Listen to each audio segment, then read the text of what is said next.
دوسری کو میں منانے جا رہا ہوں. تو یہ منانے اور روٹنے کے جو چکروں میں جو لوگ مارے جاتے ہیں, پھر اس پہ تو لوگ سوال اٹھاتے ہیں کہ حکومت پھر کہاں ہے, حکومت کی ریٹ کہاں ہے. اسما میں اسی کی جانب آ رہی تھی, بہت سارے سوالات ہو گئے, میں ذرا ٹائم دے تو میں ان کا ذرا جواب دے دوں. دیکھیں بات یہ ہے کہ رسپانسبلٹی سب کی ہے. سٹیک ہولڈر اگر ایم کیو ایم ہے تو سٹیک ہولڈر پی پی پی بھی ہے, سٹیک ہولڈر اے این پی بھی ہے, سٹیک ہولڈر بزنس کمیونٹی بھی ہے, سٹیک ہولڈر ہر ایک وہ شخص ہے جو کراچی میں اس وقت رہتا ہے, اور سب کی ذمہ داری بنتی ہے. اچھا, جہاں تک بھرتیوں کی آپ نے بات کری کہ لیاری سے بھرتیاں ہونی, تو دیکھیں اس میں باقاعدہ ایک ریکروٹمنٹ پروسیس ہے پولیس ڈپارٹمنٹ میں. ہم اشتہارات بھی دیتے ہیں, انٹرویو بھی ہوتا ہے, ٹیسٹ بھی ہوتے ہیں, ہر چیز ہوتی ہیں. آج سے پہلے کبھی تو یہ بات اٹھائی نہیں گئی, یہ تو پہلی دفعہ میں دیکھ رہی ہوں کہ ایم کیو ایم کی جانب سے یہ بات آئی ہے. خصوصاً اس دفعہ لیاری کی بات ہوئی, لیاری کے گینگسٹر, لیاری کی امن کمیٹی, لیاری کی ریکروٹمنٹ. تو دیکھیں یہ تھوڑی سی میں الزام تراشی میں نہیں پڑوں گی. جو بھی ایشوز اس طرح وسیم بھائی نے بات کری کہ آپس میں بیٹھ گئے, جو بھی تحفظات تھے, جو بھی شکایات تھیں, جو رائٹ فورم ہے, کور کمیٹی ہے, اس میں بیٹھ کے ڈسکس کو تحفظات ختم کر لیے گئے. اور in the greater interest of Karachi سب نے مل کے آپس میں مفاہمت کری اور کہا کہ جی آگے چلنا ہے.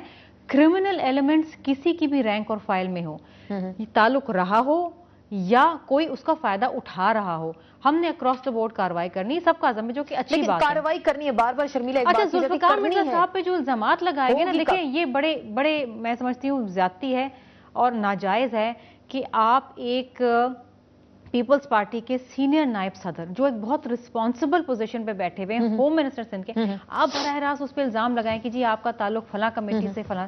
امن کمیٹی کی بار بار بات کی جاتی ہے. میں بڑے واضح طور سے کہہ رہی ہوں کہ امن کمیٹی پیپلز پارٹی کی کوئی ضلع کمیٹی نہیں ہے. ہاں, اگر میرے پیچھے امن کمیٹی کا کوئی کارکن آ کے کھڑا ہو جاتا ہے, میری تصویر کھنچ جاتی ہے, تو اس کا مطلب یہ نہیں میرا سے تعلق ہے. کل کو اسما آپ کے ساتھ کوئی جوڑ دے اسامہ بن لادن کی تصویر, تو اس کا مطلب یہ نہیں ہے کہ آپ طالبان ہیں. چلیں طالبان نہیں ہونا بھی نہیں چاہیے. وسیم اختر صاحب, آپ سے جاننے کی کوشش کروں گی, آپ نے شرمیلا کی گفتگو سنی بھی ہوگی, اگر شاید آپ کو آڈیو کا پرابلم ہے آپ کو بتاتی بھی چلوں. انہوں نے کہا کلیکٹیو جو ہے رسپانسبلٹی ہے سب کی, اور لیاری جو اس وقت کیا جاتا ہے کہ وہاں سے لوگوں کو مخصوص لوگوں کو بھرتی کیا جا رہا ہے. پہلے تو اس سے پہلے کوئی اس طرح کی سٹیٹمنٹ سامنے نہیں آئی. ایم کیو ایم اب اس طریقے سے کیوں ری ایکٹ کر رہی ہے؟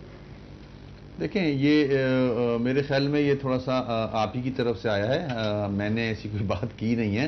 نہیں انہوں نے کی ہے, وہ سن بھی رہی ہیں, میری گفتگو کو سن رہی ہیں. ہاں نہیں, میں نے ایسی کوئی بات نہیں کی کہ بھرتی میں لیاری سے کوئی بھرتی کیے جا رہے ہیں. اگر ایسا ہوگا تو میڈیا آپ کا اتنا فعال ہے, اتنا اسٹرانگ ہے, آ جائیں گے سامنے. کراچی بڑا شہر ضرور ہے, مگر یہ چیزیں سامنے آ جاتی ہیں اگر کوڈل فارملٹیز پوری نہ ہوں ہائرنگ میں. تو خیر وہ بات الگ ہے. اس وقت ایشو ٹارگٹ کلنگ ہے. اور دیکھیں میں کسی پہ الزام نہیں لگاؤں گا. ذوالفقار مرزا صاحب کی جگہ اگر کوئی اور بھی ہوتے اس وقت, یا پرائم منسٹر صاحب کی جگہ یا چیف منسٹر صاحب کی جگہ کوئی اور بھی ہوتے, تو حالات ایسے ہی ہوتے. اس کی بڑی وجہ جو ہے وہ کراچی کی پولیس ہے. پولیس محنت سے ضرور کام کرتی ہے, اچھے آفیسرز بھی ہیں, مگر ایسے لوگ بھی ہیں جو پولیٹیسائز ہو گئے ہیں اور جو میرٹ پہ نہیں بھرتی ہوئے. یہ میں آج کی گورنمنٹ پہ نہیں لگا رہا ہوں الزام, یہ عرصے دراز سے چلا آ رہا ہے. سب سے پہلے نفری بہت کم ہے کراچی کی پولیس کی.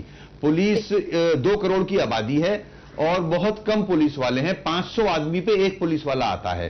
اور پھر انفلکس اس شہر پہ اتنا ہے کہ کرمنل ایلیمنٹس پورے سارے صوبوں سے یہاں آگے پناہ لینے لگ گئے ہیں, موجود ہیں یہاں, مختلف علاقوں میں پناہ لی ہوئی ہے انہوں نے, اور وہ اپنی ایکٹیویٹیز کرتے ہیں. ہر جگہ پولیس نہیں پہنچ سکتی, ہر جگہ رینجرز نہیں پہنچ سکتی, اس لیے وہ کھلے عام یہ کام کرتے ہیں. وسیم اختر صاحب, میں آپ سے جاننا چاہوں گی, پولیس پہ آپ نے اعتراض کیا, رینجرز بھی ہم دیکھتے ہیں وہاں پہ کچھ دنوں کے لیے آ بھی جاتے ہیں, حالات جب خراب ہوتے ہیں وہاں پہ رینجرز بھی تعین ان کا کر دیا جاتا ہے وہاں پہ. لیکن کراچی کے مسئلے کا حل کیا ہے؟ ایک فوجی آپریشن کی بات ہو رہی ہے بار بار, وہاں پہ فوجی آپریشن بھی کیا جانا چاہیے. 90s کا بھی آپ کو معاملات اور واقعات وہاں کے اس وقت کے یاد ہوں گے. آپ سپورٹ کرتے ہیں فوجی آپریشن؟ دیکھیں ہم نے ابھی سارے آپشن جو ہیں وہ ایگزاسٹ نہیں کیے ہیں. ابھی پھر سے ہماری میٹنگ ہوئی تھی, جیسے کہ آپ کی نالج میں ہے. اس کے بعد ایک انٹیلیجنس ورک شروع ہوا ہے, پولیس ایکٹیو ہوئی ہے, کچھ گرفتاریاں ہوئی ہیں. اس کے بعد اگر خدا نہ خواستہ, میں پولیس پہ الزام نہیں لگا رہا, ان کی غلطی نہیں ہے, نفری جب کم ہے تو ان کی غلطی کہاں سے ہوگی. اگر اکوپ پولیس آ جائے, کمپیٹنٹ آفیسر آ جائیں, تو میں سمجھتا ہوں یہ حالات نہیں رہیں گے. جہاں تک رینجرز کا تعلق ہے, اگر ایسا موقع ہوا خدا نہ خواستہ اگر پولیس سے ہینڈل نہیں ہوتا تو رینجرز کو پاورز دیے جا سکتے ہیں. بالکل آپ کہہ رہے ہیں رینجرز کو پاور دی جا سکتی ہے. حاجی عدیل صاحب آپ سے دوبارہ بات کرنے کی کوشش کروں گی, آڈیو کو کچھ پرابلم تھا. آپ کے غلام احمد بلور صاحب نے ایک سٹیٹمنٹ دیا تھا کہ اگر پختونوں نے کراچی میں بندوق اٹھا لی تو کوئی نہیں بچے گا. ایم کیو ایم نے اس پہ بھی ریئیکٹ کیا اور کہا جاتا ہے کہ جو دوسرے صوبوں سے آنے والے یہاں پہ آ کے لوگ بس گئے ہیں وہ بھی جرائم کی سرپرستی کر رہے ہیں, ٹارگٹ کلنگز میں ملوث ہیں. آپ کی جماعت کیا کہتی ہے؟ اے این پی آپ بھی کہتے ہیں آپ کے لوگوں کو بھی مارا جا رہا ہے. جی ان کے سوال کے جواب دینے کے لیے تیار نہیں ہوں, ان کا جواب ان سے پوچھئے. لیکن یہ حقیقت یہ ہے کہ یہ دوسرے صوبوں کی بات نہیں, ساری دنیا سے جو مافیا آ کر یہاں جمع ہوا ہے, بنگلہ دیش سے آیا ہوا ہے, برما سے آیا ہے, ہندوستان سے آئے ہوئے ہیں, افغانستان سے ہیں, پرشین بولنے والے ایران سے بھی آئے ہیں.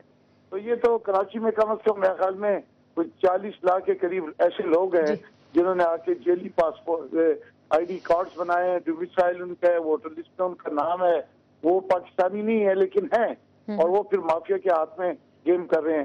لیکن چونکہ آپ نے جو پہلا سوال مجھ سے کیا تھا اور اس کے بعد وہ رابطہ کٹ گیا تھا, مجھے پتہ نہیں کہ کیا بات ہوئی, لیکن میں اس پہلے سوال کا جواب دے رہا تھا کہ میں دینا چاہتا ہوں کہ آج سے 20 سال پہلے جب ایسی صورتحال پیدا ہوئی تھی, پیدا ہوا تھا, تو رہبر تحریک خدا ان کو جنتوں میں جگہ دے خان ولی خان خود کراچی تشریف لے گئے اور تمام قائدین سے بات ہوئی اور ایک انڈرسٹینڈنگ پیدا ہوئی اور ایک سیز فائر ہوئی جو تقریباً 20 سال تک چلتی رہی.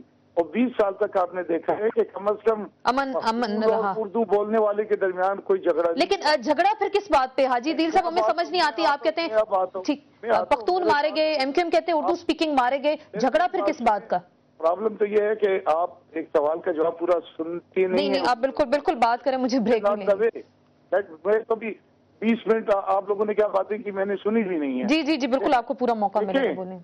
پرابلم یہ ہے کہ ہمیں سب سے پہلے یہ فیصلہ کرنا پڑے گا کہ یہ کراچی سب کا شہر ہے, چاہے وہ کہیں سے بھی آئے ہوئے ہیں, اگر وہ پاکستان کے باشندے ہیں اور پاکستان کے رہنے والے ہیں, پاکستان کے حقیقی باشندے ہیں, تو یہ سب ان کا شہر ہے. اور کراچی کو سب نے مل کے آباد کیا ہے, اپنا پسینہ, اپنا خون, اپنی محنت دی ہے. کراچی ایسے بات نہیں ہوا ہے. اب کراچی میں پہلی بات یہ آپ نے ہمیں بار بار کہا کہ سولوشن پارٹنرز ہیں, ٹھیک ہے, ہم پیپل پارٹی کے ساتھ اتحادی ہیں, ایم کیو ایم کے ساتھ نہیں ہے. یہ جب اتحاد ہوا تھا تو شاید میری اس بات کی ہم اگر بہت سینئر ممبر بیٹھے ہوں پیپل پارٹی سے, وہ کریں گے کہ فیصلہ یہ ہوا تھا کہ ہر 2-1 ماہ کے بعد پارٹی کے جو سب سے اونچے قائد ہیں پارٹی کے, وہ تینوں بیٹھا کریں گے اور کے معاملات سے ان کے بات کریں گے. جب سے 2.5 سال ہوئے ایسی کوئی میٹنگ نہیں ہوئی. ٹھیک, حاجی عدیل صاحب آپ ہمارے ساتھ لائن پہ رہیں گے, مجھے بریک لینی ہے. بالکل ہم اسی کو کنٹینیو کریں گے. آپ نے بھی کچھ تحفظات کا اظہار کیا, شکایت کا اظہار کیا. ایک کور کمیٹی بھی کراچی میں بنا دی گئی جو کراچی کے معاملات کو ڈیل کرتی ہے, دیکھتی ہے. لیکن حاجی عدیل صاحب نے بھی شکایت کی کہ جو کہا گیا تھا کہ 3 بڑے مل بیٹھ کر معاملات کو دیکھیں گے, سنیں گے, اور 2.5 سال سے ایسا کچھ نہیں ہوا. اسی پوائنٹ پہ مزید بات کرنے کی کوشش کریں گے. کراچی میں امن کیسے قائم ہو سکتا ہے اور سیاستدان اس سلسلے میں کیا کر سکتے ہیں, اس پہ بات ہوگی لیکن ایک بریک کے بعد.